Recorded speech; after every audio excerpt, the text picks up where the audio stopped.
Kakinada fishing harbour ను ఆధునీకరించాలని కేంద్ర మత్స్యకార శాఖ మంత్రి సత్యపాల్ సింగ్ బఘెల్ ను కలిసి వినతిపత్రం అందించగా దానికి ఆయన సానుకూలంగా స్పందించారని బీజేపీ మత్స్యకార నాయకుడు కర్రి సత్యనారాయణ రాజు తెలిపారు. ఇటీవల కేంద్ర మత్స్యకార శాఖ మంత్రి సత్యపాల్ సింగ్ బఘెల్ ను బీజేపీ మత్స్యకార నాయకుడు కర్రి సత్యనారాయణ రాజు కలిసి రాష్ట్రంలో గల మత్స్యకార ప్రాంతాల అభివృద్ధికి, పోర్టుల అభివృద్ధికి కృషి చేయాలని కోరారు.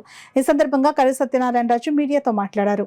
ఇక్కడ ఫిష్ ఏదైతే ఉందో ఈ మత్స్య సంపద ఇక్కడ ఒక రేటు, అట్లాగే పక్క రాష్ట్రం మలబార్, ఇది మన కోస్ట్ సర్కార్ కోస్ట్ అంటారు దాన్ని, అట్లాగే కేరళ కోస్ట్ మలబార్ కోస్ట్ ఒక రేటు, అట్లాగే మూడోది కోరమాండల్ కోస్ట్ తమిళనాడుకు ఒక ఫిష్ రేట్ ఏదైతే వేరియేషన్స్ ఉందో ఆ వేరియేషన్స్ లేకుండా మధ్యలో దళారీ వ్యవస్థ బాగుపడకుండా సమాంతరమైన ఒక ప్రైస్ తేవాలనే ఉద్దేశం ఒకటి రిప్రజెంటేషన్ ఇవ్వడం జరిగింది.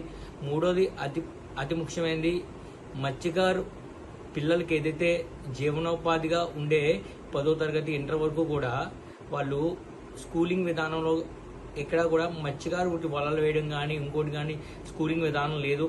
అట్లాంటి ప్రయోజనాత్మకంగా 10వ తరగతి లోపులోనే అనేక మత్స్యకార గ్రామాల్లో ఒక స్కూలింగ్ విధానంతో పాటు దాంతో చేతి వృత్తి పని వాళ్ళు ఎలాగైతే నేర్పిస్తున్నారో అట్లాగే మత్స్యగారి మీద కూడా అవగాహన సదస్సు నిర్వహించి అది కూడా వృత్తిగా భాగస్వామ్యం అయితే ఏదైతే చిన్న వయసులోనే అత్యధిక రాటు తేలుతూ రాబో రోజుల్లో ఉపాధి కల్పిస్తూ ఒక ఫిషింగ్ లో ఒక నిరంతరం ఒక మంచి సాధనగా ఏర్పాటై జరుగుతుందని నేను కోరుకుంటున్నాను. ఈ 3 విషయాల మీద కేంద్ర మంత్రిగా సానుకూలంగా పొందించడం జరిగింది.